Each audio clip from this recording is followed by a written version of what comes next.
관련된 동영상들을 좀 이렇게 좀 뽑아봤습니다. 여기저기서. 그런데 참 좋은 자료들이 많더라고요. 어떤 자료는 한 5분 정도 되는 자료인데요. 세상에. 그 자료를 보면서 얼마나 울었는지. 참 동영상의 힘이 큽니다. 정말. 제가 다음 주에 보여드릴게요. 그 동영상을. 오늘은 아브라함의 아들 이삭의 가족이라고 하는 제목을 가지고 같이 말씀을 나누겠습니다. 따라서 하시죠. 아브라함의 아들 이삭의 가족. 아브라함은 유명한 분이지요. 하나님이 선택하셔서 하나님 자신을 계시하는, 드러내는 도구로 사용하는 아주 복받은 사람입니다. 하나님은 하늘에 계시고 또 하나님이 어떤 분이신지를 잘 나타낼 수가 없습니다. 그래서 어떤 한 사람과 어떤 한 가족과 어떤 한 민족을 택해서 그 사람, 그 가족, 그 민족과 함께 하면서 어떻게 말씀하시고 어떻게 행동하시고 어떻게 기도응답하시고 어떻게 하나님은 그 마음과 생각을 가지고 있는지, 이런 것들을 하나님이 나타내셨습니다. 이게 바로 성경이죠. 그래서 그것을 만들기 위해서 하나님께서 택하신 사람이 바로 아브라함이죠. 아브라함. 참 놀랍습니다. 그 아브라함을 통해서 하나님이 택한 민족이 나오게 되고, 결국 그것을 통해서 하나님이 어떤 분이신지를 우리는 알게 됐습니다. 얼마나 감사한 일인지 모르고 하나님의 계획과 섭리죠. 이렇게 믿음의 조상인 아브라함에게는 아들이 하나가 있었는데요, 100살 때 얻었습니다. 그 이삭은 리브가라고 하는 한 여인과 결혼하는데, 그때 몇 살이냐면 40세, 40살 때 이삭이 결혼을 합니다. 두 아들이 있었는데요, 형은 에서고 동생은 야곱입니다. 리브가가 임신하지 못해서 하나님 앞에 기도합니다. 21절 보면, 그랬더니 하나님께서 이삭의 기도를 들으시고 임신하게 하셔서 아들 둘을 낳게 되는데요, 22절 말씀 보면 그 아들 둘이 어머니 태중에서 싸우는 거예요. 서로 싸우는데 보통 싸운 게 아닌 것 같아요. 왜냐하면 여러분들도 이제 경험을 했는지 모르지만, 이제 임신을 하면 그 아이가 배에서 발로 차는 경우가 있더라고요. 그 보면은 직접 밖에서도 확인이 돼요. 그래서 막 이렇게 배가 볼록 튀어나옵니다. 이렇게 튀어나와요. 그런 거 보셨죠? 배가 볼록 튀어나옵니다. 이놈이 발로 차는구나, 미는구나, 이거 느낄 수가 있는데요. 저도 우리 아이들 임신했을 때 집사람 배를 보니까 그렇게 튀어나오더라고요, 정말로. 그런데 그 정도가 아니에요. 이 안에서 그 아이가 아마 심하게 싸웠던 것 같아요. 막 발길질도 하고 막 주먹질도 하고. 글쎄, 그게 어쨌든 그 안에서 쌍둥이 둘이서 다퉜던 것 같아요. 왜냐하면 여기 뭐라고 되어 있냐면, 우리 22절 말씀 한번 읽어볼까요? 22절 다 같이 시작. 그 아들들이 그의 태 속에서 서로 싸우는지라 그가 이르되 이럴 경우에는 내가 어찌할꼬 하고 가서 여호와께 묻자온대. 심각했어요. 그냥 애들이 그냥 서로 다투는구나, 서로 뭐 꼼지락거리는구나, 이런 정도가 아니고요. 이게 심각해요. 심각해. 하나님 앞에 물어볼 정도로 심각한 거예요. 그래서 하나님 앞에 가서 물어봅니다. 이럴 경우에는 내가 어찌할꼬. 하나님, 왜 그렇습니까 도대체? 이 아이들이 왜 뱃속에서부터 싸웁니까 벌써부터? 그랬더니 하나님 이렇게 답변하십니다. 23절 말씀 읽어보겠습니다. 23절 시작. 여호와께서 그에게 이르시되 두 국민이 내 태중에 있구나. 두 민족이 내 복중에서부터 나누이리라. 이 족속이 저 족속보다 강하겠고 큰 자가 어린 자를 섬기리라 하셨더라. 하나님 말씀이 그 두 아이가 있는데, 그 아이들은 나중에 민족을 이루게 될 것이다. 민족을 이루게 될 것이다. 실제로 민족을 이룹니다. 동생은 이스라엘이라고 하는 민족을 이루게 됩니다. 또 형도 마찬가지고요. 에돔 족속이라는 민족을 이룹니다. 그러면서 하시는 말씀이 큰 자가 작은 자를 섬기게 될 것이다. 이것은 예언이죠. 사람은 이해할 수 없지만 하나님께서는 미래를 다 아시면서 그 미래에 되어질 일을 미리 말씀하시는 거예요. 큰 자가 작은 자를 섬길 것이다. 드디어 아이를 낳습니다. 쌍둥이를 낳았어요. 첫 번째 아이가 나왔는데 보니까 붉고 털이 막 복실복실해요. 온몸에. 그러니까 원숭이 비슷하게 생겼는지 어쨌든지 그 아이가 온몸에 털이 애기인데도 불구하고 그런 몸으로 태어났어요. 그래서 이름을 붙여주기를 불다라고 하는 이름을 가진 에서 이렇게 이름을 붙였습니다. 두 번째 아이가 나왔는데 그 두 번째 아이는 몸이 매끈매끈해요. 그런데 나올 때 형의 발꿈치를 붙잡고 나왔어요. 그러니까 나올 때까지도 서로 경쟁하고 나온 거지요. 근데 형은 나중에 사냥꾼이 되는데 힘이 셉니다. 진 거지요. 어쩔 수 없이 발 뒤꿈치를 붙잡고 나중에 나왔는데 그래서 이름을 야곱이라고 붙입니다. 발 뒤꿈치를 잡았다. 이제 그런 이름입니다. 이렇게 해서 이삭의 가정은 모두 네 가족이 됩니다. 아버지 이삭, 그리고 아내 리브가, 형 에서, 동생 야곱, 이렇게 네 가족이 되는데요. 오늘 저는 이 네 가족의 네 식구의 이야기를 좀 통해서 우리를 좀 되돌아보려고 합니다. 이 가정과 우리의 가정은 어떤가? 이 가정을 통해서 우리가 받을 수 있는 교훈은 뭔가? 그런 것들을 좀 찾아보려고 하는데요. 특별히 다음 주일 온가족 한자리 예배를 맞이해서 다시 한번 우리의 가정을 생각해보는 그런 시간이 됐으면 좋겠습니다. 첫 번째, 이삭의 가정은 하나님을 믿었으나 극히 세상적이었고 인간적이었고 인본주의적인 그런 가정이었습니다. 다시 말해서 말씀 중심적으로 살지 않았다는 거예요. 원래 이삭은 순종의 본보기가 되는 대표적인 인물입니다.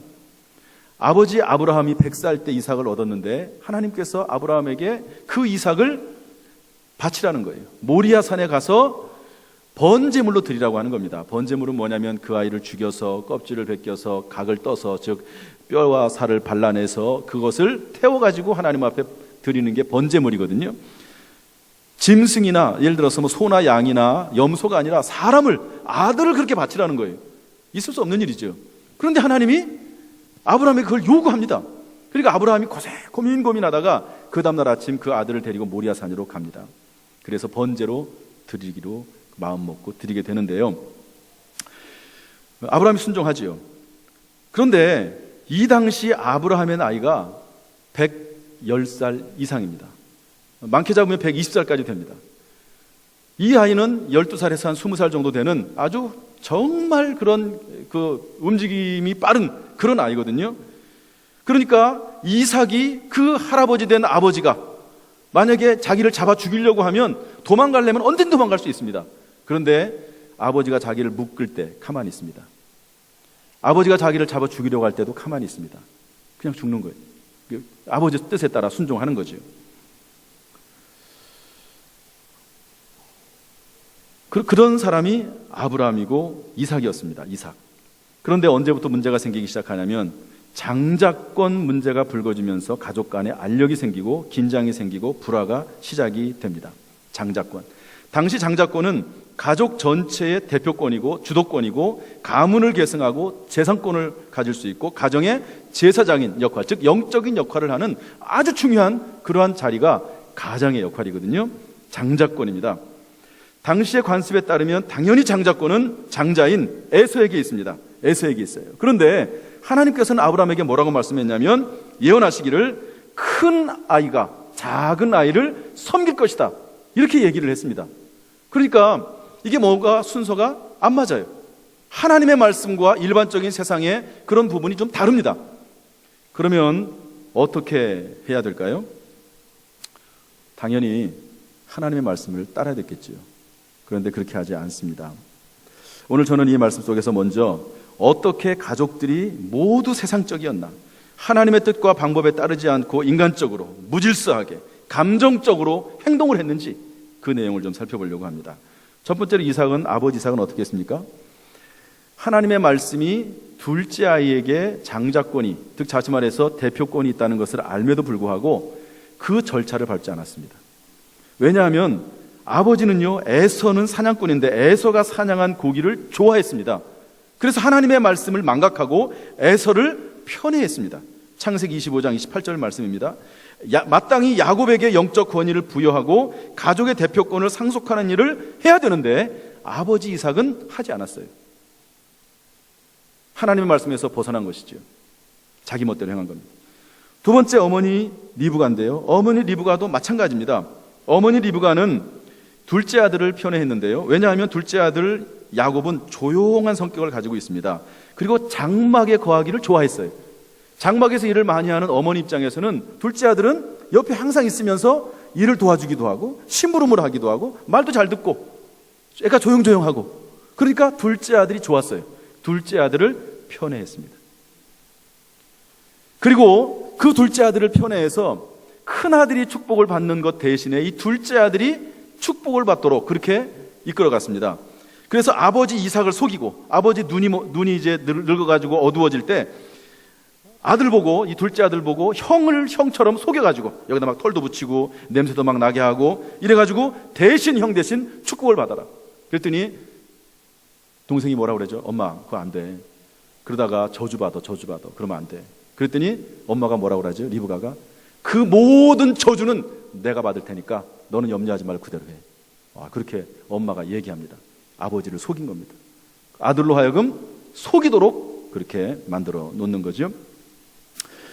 그 다음에 동생 야곱은 어떻게 합니까? 사냥하고 돌아온 형이 배고픈 것을 이용해가지고 팥죽 한 그릇에 장자권을 팔아버립니다. 팔아버려요. 그 다음에 에서는 어떻게 합니까? 형 에서는 장자의 명분을 가볍게 여기고 팥죽 한 그릇에 장자권을 팔아버립니다. 또 여기 보면은 전부 다 가족 모두가 믿음이 아니고 말씀이 아니고 지극히 인간적이고 세상적인 방법으로 살아가 버리고 맙니다. 이런 가정이 되고 말았어요. 이런 가정. 참, 어떻게 이런 가정이 됐을까? 교회는 나와요. 예배는 드려요. 하나님은 믿는다고 얘기를 해요. 그런데 하나님의 말씀대로는 전혀 살지 않는 세상적이고 인간적인 모습으로 살아나가는 그런 형편없는 가정. 그게 놀랍게도 이삭의 가정입니다. 두 번째로 그러면 이삭의 가정이 어떻게 됐는가? 심은 대로 거두었습니다. 따라서 합시다. 심은 대로 거둔다. 심은 대로 거둔다. 이삭의 가정은 심은 대로 거두는 영적 법칙에 따라서 모두 그들의 행위에 합당한 대가를 치르게 됩니다. 우리가 예수 믿고 하나님 믿어도요, 잘못한 것은 대가를 치릅니다. 언제 치르느냐? 이 세상에서 대가를 치릅니다. 제가 이야기는 많이 말씀드렸으니까 더 설명하지 않겠습니다. 어떤 대가를 치르는가? 먼저 형 에서입니다. 동생이 대신 와가지고 축복을 받아갔어요. 그리고 나중에 와보니까 동생이 축복을 가르쳐 갔거든요. 그래서 아버지한테 가가지고 웁니다. 아버지 소리 내어서 웁니다. 아버지 나도 축복해달라고. 그러나 이미 큰아들 작은 아들에게 다 축복을 했기 때문에 축복을 받을 수가 없습니다. 그래서 안 된다. 내가 이미 다 축복을 했기 때문에 너에게 빌어줄 축복이 없다. 거절당합니다. 아버지 이삭은 어떻게 됩니까? 하나님의 말씀을 분명히 알매도 불구하고 그 말씀대로 행하지 않고 둘째 아들에게 대표권을 주는 일을 게을리하고 하지 않았던 아버지 이삭은 자녀와 아내에게 속임을 당합니다. 형과 동생이 죽이겠다고 싸웁니다. 가족이 흩어집니다. 서로 불화하게 됩니다. 그런 어려움을 당하게 되는 거죠. 세 번째, 어머니 리브가는 어떻게 됩니까? 형 에서가 동생을 죽이려고 하는 것을 알아챕니다. 얼마나 형이 화가 났는지요. 그 일 당한 다음에 내가 이놈 동생 야곱을 죽여버리고 말겠다. 그런데 그 소리가 막 쩌렁쩌렁하게 울려가지고 밖에까지 막 다 나오는 거예요. 그 얘기를 엄마가 들었습니다. 리브가가. 그래가지고 이대로 있다가는 이 야곱이 죽겠다. 그래가지고요, 이 야곱을 오빠 라반에게 보냅니다. 라반에게, 삼촌에게 보내요. 그러면서 이렇게 말합니다. 창세기 27장 40절에 보면 내 형의 화가 풀리기까지 며칠 동안만 좀 있다가 와라. 그러거든요. 며칠 동안만 있다가 와라. 그런데 리브가는 죽기까지 사랑하는 둘째 아들 이삭을 보지 못합니다. 거기에서 20년 동안 있게 되고요. 그 사이에 어머니 리브가는 죽습니다. 리브가도 아버지를 속이고 남편을 속이고 자식을 죄짓게 하는 그 일에 앞장섰다가 거기에 합당한 대가를 철저하게 치르고 그리고 아들도 보지 못하고 죽습니다. 야곱은 어떻게 됩니까? 야곱. 창세기 31장 41절에 보면 이제 드디어 삼촌 라반의 집에 가기는 가요. 그런데 거기에 보니까 두 딸이 있습니다. 그런데 둘째 딸이 예뻐요. 그래서 둘째 딸을 얻기 위해서 삼촌 라반에게 얘기했더니 그러면 7년 동안 무보수로 일을 해라. 무보수로 일을 하고 나서 7년 되고 나서 신혼방에 들어가지 않았겠어요? 그런데 거기에 둘째 딸이 있는 게 아니라 첫째 딸이 있는 거예요. 깜짝 놀라가지고 삼촌에게 가가지고 항의하죠. 어떻게 이럴 수가 있냐고. 그랬더니 하는 말이 뭐냐면, 이 지역은 첫째 딸이 먼저 시집가고 둘째 딸이 나중에 시집간다. 만약에 네가 둘째를 얻고 싶으면 첫째 딸을 위해서 7년 동안 무보수로 일을 해라. 그래가지고요 또 7년 동안 일을 합니다. 14년 동안은 일을 합니다. 여러분, 야곱은 사기꾼입니다. 그런데 그렇게 사기를 쳐먹던 야곱이 자기보다 훨씬 고단수인 더 사기꾼을 만납니다. 삼촌을 만나가지고요 더 어려움을 당하게 되는 것을 볼 수 있습니다. 그게 14년입니다. 그리고 6년 동안 일을 하는데요, 성경 말씀에 보니까 얼마를 주겠다고 해놓고 안 주고 그것을 변개해서 깎고 이러면서 6년 동안 또 싹쓸 변개해서 괴롭힙니다. 무려 20년 동안을 자기보다 더 큰 사기꾼 만나가지고 이 땅에서 철저하게 대가를 치르게 되는 것을 볼 수가 있습니다. 장자의 축복은 받았어요. 하나님의 말씀과 예언에 따라 받았습니다. 그러나 그가 행한 모든 잘못된 행위에 대해서는 철저히 대가를 치렀던 것을 볼 수가 있습니다. 여러분, 구원받았다고 해서 방종하지 마십시오. 하나님의 아들이 됐기 때문에 예수 믿고 천국에 갈지는 몰라요. 그러나 잘못된 행위에 대해서는 이 땅에서 대가를 치릅니다. 너무 악하게 행동하지 마십시오. 관용하십시오. 죄짓지 마십시오. 성경에 주기도는 뭐라고 되어 있죠? 우리가 우리에게 죄 지은 자를 사하여 준 것 같이 우리 죄를 사하여 주시옵고. 주기도문에서 매일매일 그렇게 하라고 우리에게 알려준 말씀입니다.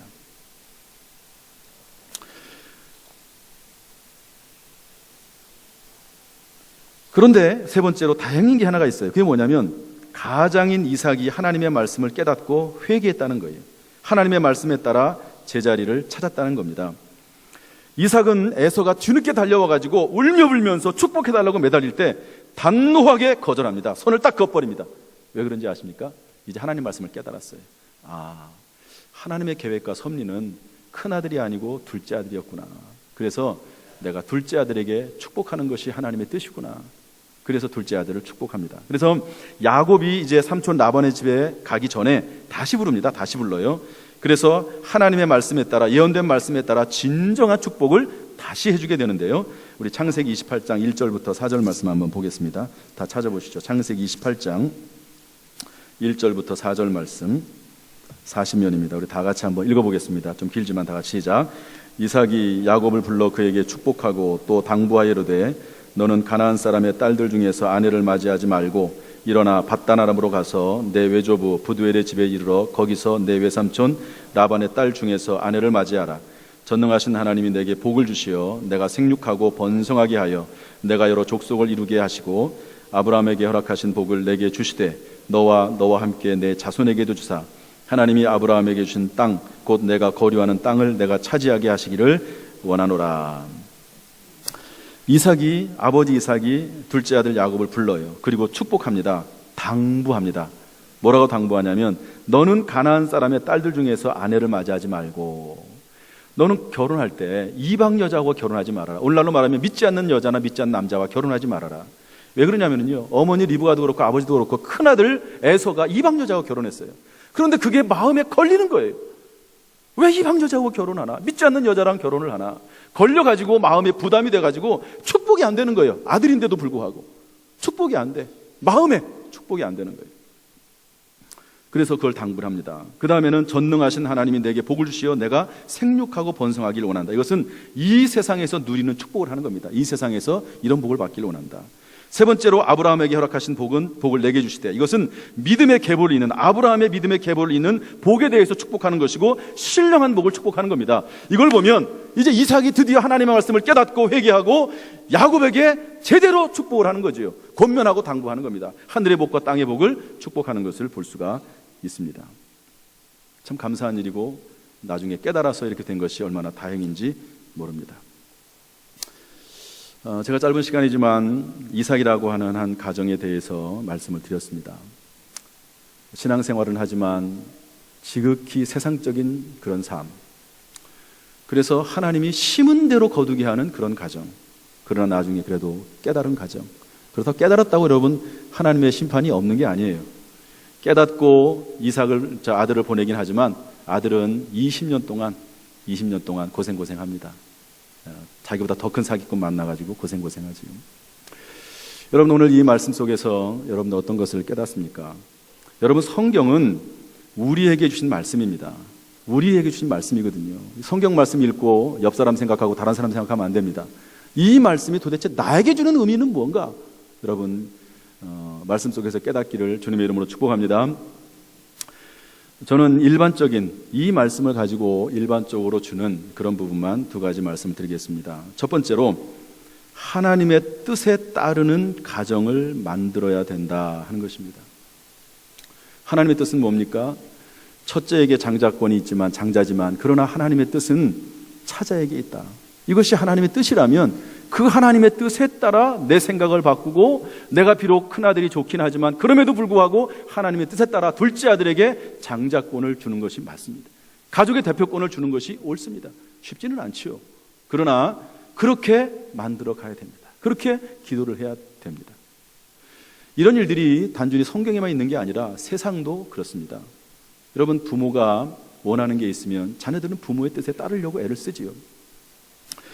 우리가 잘 아는 태조 이성계가 있습니다. 이성계 여러분 잘 아시죠? 조선을 개국한 사람입니다. 그런데 그 이성계 아들이 태종입니다. 왕자의 난을 통해서 형들을 제치고 왕이 됐습니다. 다 죽여버렸어요. 형제들을. 자기가 왕이 됐어요. 그런데 말년에 자기의 아들들도 그럴까 봐 걱정이 되는 거죠. 형제들끼리 서로 싸워가지고 피비린내 나는 일이 가족 사이에 일어날까 봐 걱정이 됐습니다. 아들이 누가 있었냐면 양녕대군, 효령대군, 충녕대군 세 사람이 있었습니다. 세 아들을 놓고 일찍부터 장자계승을 추진을 했지요. 여러분 양녕대군은 그런데 놀기를 좋아했어요. 큰아들은 얘는 왕으로서 소질이 없다. 둘째 아들 효령 불교에 심취해 있습니다. 조선은 유교를 숭배했습니다. 그런데 불교를 좋아해요. 둘째 아들이. 얘도 안 된다. 셋째 충녕이 있는데 이 충녕은 아이가 똘똘하고 괜찮았어요. 그래서 이 아이를 왕으로 점 찍었습니다. 마음속에 점을 찍은 거죠. 그런데 첫째인 양녕이 이와 같은 왕 태종의 마음을 알아챘어요. 그래가지고 미친 척합니다.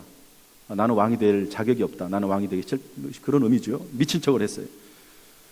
그런데 그 모습을 보고 둘째 효령이 형이 미쳤으니까 내가 대신 왕이 되겠다 이렇게 생각을 하고 열심히 공부를 했어요. 그러나 아무리 열심히 공부를 해도 아버지의 마음은 불교에 심취해 있는 이 사람은 얘는 아니거든요. 그때 첫째 양녕이 효령에게 옵니다. 둘째 동생에게 찾아와서 기록에 오면 발로 찹니다. 야, 참 너 미련하구나. 아버지가 왕으로 삼으려고 하는 것은 네가 아니야. 셋째 충녕이야. 정신 차려. 그러면서 셋째 아들인 충녕이 왕이 될 수 있도록 큰아들 둘째 아들이 자리를 비워줍니다. 스스로 물러납니다. 그래서 결국 충녕이 왕이 되죠. 그 왕이 누구죠? 세종대왕입니다.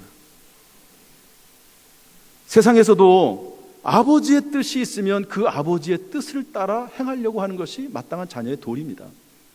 우리가 하나님의 자녀라고 하면 하나님의 백성이라고 하면 하나님의 뜻에 따라 내 생각을 접고 내 마음을 접고 내 감정을 접고 살아가는 것이 마땅한 하나님의 자녀의 모습인 것이죠. 할렐루야. 그렇게 되는 것입니다. 우리의 가정이 어떤 가정이 되어야 됩니까? 하나님의 말씀이 중심이 되고 하나님의 말씀에 따라 살아나가는 그런 가정이 되어야 될 줄로 믿습니다. 그러기 위해서는 말씀을 알아야 돼요. 말씀을 배워야 돼요. 말씀을 들어야 돼요. 말씀을 붙잡고 기도해야 됩니다. 이런 하나님의 뜻에 따른 가정이 되기를 주님의 이름으로 축복합니다. 두 번째로 하나님의 뜻이라고 하는 그 중요한 내용을 알아도 방법도 하나님의 뜻에 맞아야 됩니다. 방법도. 여러분 야곱이 축복을 받아서 대표권을 가지는 것이 하나님의 뜻이었지요. 그러나 그것은 하나님의 뜻에 따라서 하나님의 방법에 따라 정당하게 움직여져야 됩니다. 그런데 여러분 야곱은 어떻게 했습니까? 형을 속여서 축복을 받으려고 했습니다. 어머니 리브가는 어떻게 했습니까? 아버지를 속이고 동생을 속이도록 해가지고 축복을 받도록 했습니다. 방법이 틀린 거예요. 방향은 맞아요. 축복이라고 하는 방향은 맞아요. 그러나 방법이 틀렸습니다. 방법이. 하나님의 백성, 하나님의 자녀는 내용도 맞아야 되지만 목적과 방향도 맞아야 되지만 방법도 옳아야 됩니다. 방법도 옳아야 돼요. 할렐루야. 여러분 이 사실을 잊으면 안 됩니다. 대도 조세영이라고 하는 사람이 있습니다. 조세영. 큰 도둑놈이라서 대도라고 하죠. 도둑질을 하다가 1982년 체포됐습니다. 15년 동안 감옥 생활을 했습니다. 감옥에서 예수 영접하고 출소 후에 신학 공부해서 목회했습니다. 선교 단체를 만들어서 목회했습니다. 그런데 어느 날 일본에서 빈집을 털다가 다시 체포됐습니다. 일본에서. 물어봤습니다. 기자들이 왜 그랬냐? 그랬더니 선교 사무실 임대 비용 3천만 원을 마련하겠다고 담을 넘었다는 거예요. 선교 사무실 비용 마련하겠다고. 이 말이 떨어지자 수많은 언론과 여론에서 질타했습니다. 차라리 깨끗하게 사죄하고 처분을 바랬으면 오히려 동정이라도 얻었을 텐데 그러지 못한 거죠. 아무리 선교라고 하는 옳은 목적이 있어도 명분이 있어도 잘못된 방법을 사용하면 잘못된 겁니다. 하나님을 믿는다면 하나님의 방식으로 가야 됩니다. 믿음의 가정, 믿음의 가문을 만들려면 하나님의 방식, 하나님의 말씀으로 가야 됩니다. 이것이 회개고 이것이 믿음이고 이것이 진정한 가정교육입니다. 여러분의 가정은 어떻습니까?